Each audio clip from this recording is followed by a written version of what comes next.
Avec un grand honneur et une joie indescriptible que nous prenons la parole devant vous en ce jour.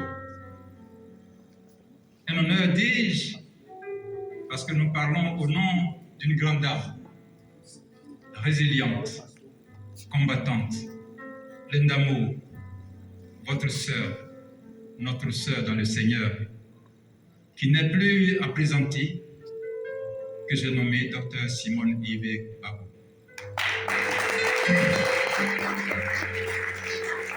Elle me charge de vous transmettre cette salutation chaleureuse et fraternelle,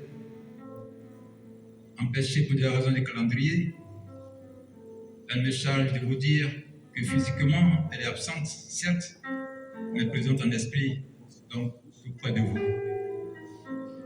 Ce programme le tient à cœur, c'est pourquoi en péché, elle nous a dépêchés pour être, n'est-ce pas, à vos côtés.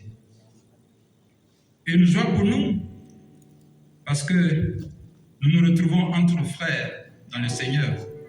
Oui, comme le stipule la Bible dans le livre de Psaume 133. Oh, voici qu'il est agréable, qu'il est doux pour les frères de demeurer. Amen. Il dit davantage, et pour boucler, il dit ceci, car c'est là que l'Éternel envoie la bénédiction, la vie pour l'éternité. Le sujet de prière qui nous rassemble ce jour revêt une importance capitale vu l'histoire de notre pays.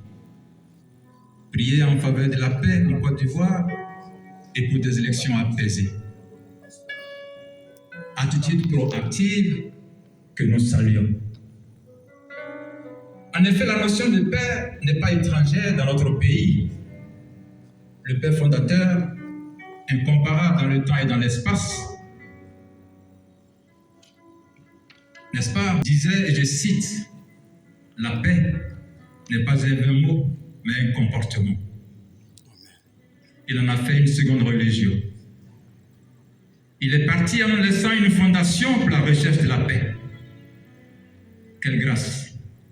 Tout cela pour nous permettre, n'est-ce pas, de poursuivre son œuvre afin de faire de la Côte d'Ivoire un véritable havre de paix.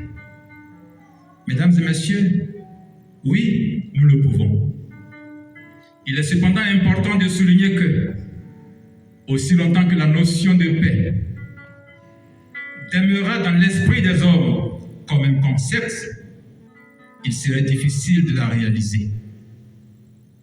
Il faut donc lui donner un corps, faire d'elle une entité vivante qui ne se nourrit pas de notre attiqué, notre riz ou notre igname,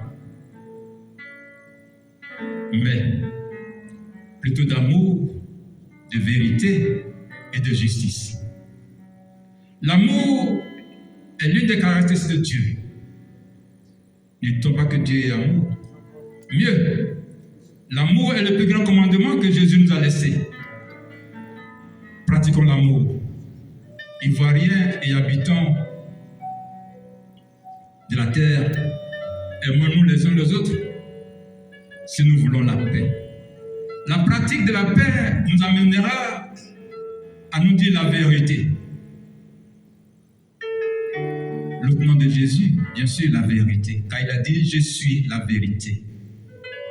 Sans crainte d'être bâillonné. L'amour et la vérité vont engendrer, n'est-ce pas, la justice, la vraie, puisqu'elle reposera désormais sur la vérité. Mesdames et messieurs, honorables invités, chers frères et sœurs dans le Seigneur, nous le pouvons. Tous ensemble en ce lieu, dans un lieu d'amour à l'image de la chambre haute, au temps des premiers disciples de Jésus, nous allons crier à notre Père. Nous croyons qu'il va nous répondre. Il a promis dans sa parole. Mesdames et messieurs, frères et sœurs et invités, c'est sur ces mots d'espoir que, au nom de notre présidente Simone Yves Babou, président d'espace du mouvement des générations capables, je souhaite une journée bénie de prière en faveur de la paix et en faveur d'une élection apaisée dans notre pays.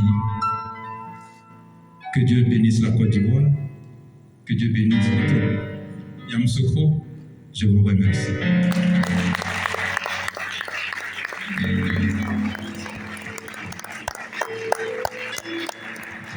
Acclamation très